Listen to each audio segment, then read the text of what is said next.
有啲即係超過60歲嘅客人都覺得，哇！即係點解即係喺服務裏邊，哇！又要換紙張，哎呀！即係我咁樣會唔記得嘅喎，跟住咧又即係佢哋會有陣時會有少少微言，就覺得哎呀，即係咁麻煩㗎嚇，同埋一陣唔記得咗交保費，停咗張保單又點啊嚇？例如譬如提交保費啦，保險公司唔單止以前可能只係單一個月前寄張繳費通知書，而保費到期前個半月先 send SMS 啦，跟住又會電郵出啦，跟住手機程式又會再提個客啦。好啦，到保費過咗期，咦發覺佢仲未交喎，跟住保險公司喺保費過期之後15日之後又 send SMS 啦，又 send 電郵啦嚇，咁啊喺個手機程式再提啦。其實係比以前嚟講咧，係做多咗好多提示嘅嚇，即係只要個客人咧係有手機，而佢喺公司嗰個電話電郵係正確嘅話咧，咁佢一定係會收到資訊嘅。不過你話如果係即係長者啦，佢唔係咁識用手機嘅話咧，鼓勵啲仔女啦，可以幫佢去跟進啦，甚至乎嗰張保單會唔會加翻仔女做持有人？變咗啲信息就去咗個持有人度啦，係啦，咁變咗個仔女咪可以跟得到咯。即係有好多方法，我哋都可以協助個客人咧，去令到佢知道保單係到期嘅。我哋就唔可能100個客就100個都滿足到晒100個客，一定有部分客戶咧，佢哋係始終個適應學習會比較慢一啲啦。甚至乎可能有啲長者啲仔女都移咗民或者唔係咁住變咗有陣時究竟點樣急咧？咁呢個咧都係好靠我哋本顧問咧，每年去同佢溫習保單嘅時候，會搞佢了解佢現時嘅狀況咁我哋都會俾一啲好啲嘅建議佢點樣令到佢覺得嗰個保單收信件或者知道資訊會好啲。其實我哋咧好鼓勵客人咧，就嗰張保單咧，就千祈唔好剔話不願意接受信息拒絕信息呢一樣嘢。有啲客人咧就覺得政府推行咗可以剔拒絕信息，咁而家就唔使咁煩啦即係平時唔使聽咁多垃圾電話不過咧，當你喺保險公司張保單入邊剔咗拒絕信息咧，保險顧問咧亦都係冇辦法去將呢啲信息咧係好簡單去俾到客人，咁變咗有陣時你話究竟係得失呢樣嘢緊要啲咧？如果你係緊張份保單咧，我就覺得真係要接收信息咧，對客人嗰個保障係會大啲你肯接受信息，個 agent 唔揾你，咁就係 agent 嘅責任。但係你剔咗拒絕信息，就唔可以賴。點解保險公司唔通知你？點解個保險顧問唔揾你？因為你剔咗拒絕信息啊嘛咁所以呢個我都要提大家啦其實我好記得咧喺2023年咁我咧就讀 MBA 啦。咁其中咧一個老師咧，咁佢就講，因為我哋其中有科就係講 ESG 嘅就話其實行 ESG 咧，對金融機構喺香港嚟講咧，事實上咧係都有啲挑戰嘅。其中一個挑戰咧就係全世界都人口老化啦，咁香港都不例外，越嚟越多超過65歲嘅長者，但係超過65歲嘅長者咧，未必咁信賴電子嘅工具。亦都比較喜歡真係紙本嘅文件，佢可以慢慢揸住睇。原因係可能長者都有老花，咁揸住張文件咧，佢自己慢慢睇唔急。但係咧，如果用電話睇咧，暫時咧都未係所有人能夠適應得到點樣褪嚟褪去點樣放大縮細都唔係個個。變咗當時咧，NBA 個阿 Sir 咧，佢都有講香港有未來都會有接近1/3嘅人口都會超過65歲啦。一班超過65歲嘅長者咧，佢哋個財務實力係非常穩固嘅甚至乎最簡單就係超過65歲就可以攞強積金啦，係咪啊？佢一定有一筆資金喺手閒閒地都真係40-50萬㗎啦，基本如果銀行或者保險公司都想幫佢哋繼續做退休管理，係咪應該要喺呢一個銀髮族裏邊去諗一諗，喺服務跟進嘅時候，究竟點樣可以做得更加貼心咧嚇？都好同意NBA 阿 Sir 嗰個想法嚇，因為阿 Sir 佢自己都超過60歲啦，第一，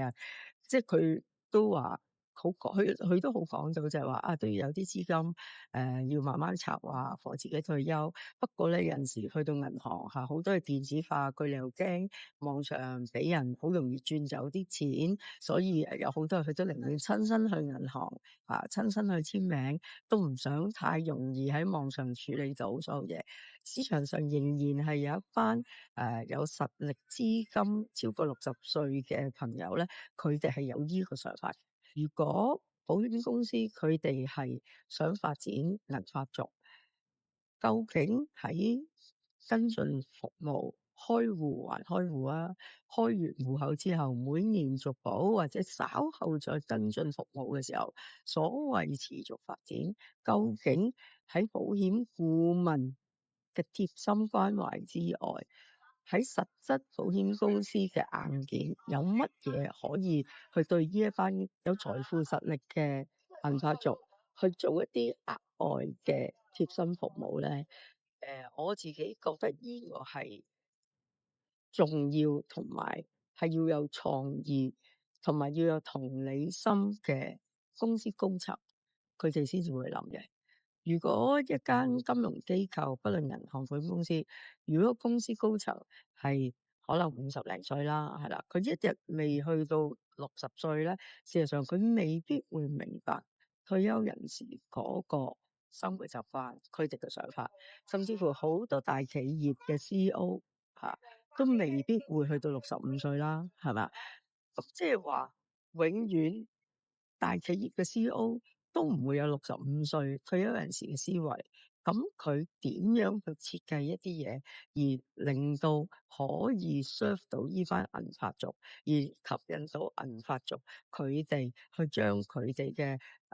我哋叫棺材本又好，退休資金都好，安心放喺嗰個金融機構咧。我覺得呢一個係好值得所有金融機構去思考嘅問題嚟，唔係普通一個保險顧問噓寒問暖咁簡單可以做得到。喺保險顧問咧，當然做到噓寒問暖啦，或者同啲客戶去飲下茶啦，但係你話到今時今日，如果將所有責任淨係擺喺保險顧問去提個客，或者預個保險顧問點樣去 serve 個客，就而唔係喺公司硬件裏邊實質有陣時我自己諗，既然知道銀髮族有一大部分嘅人佢哋有資金嘅時候，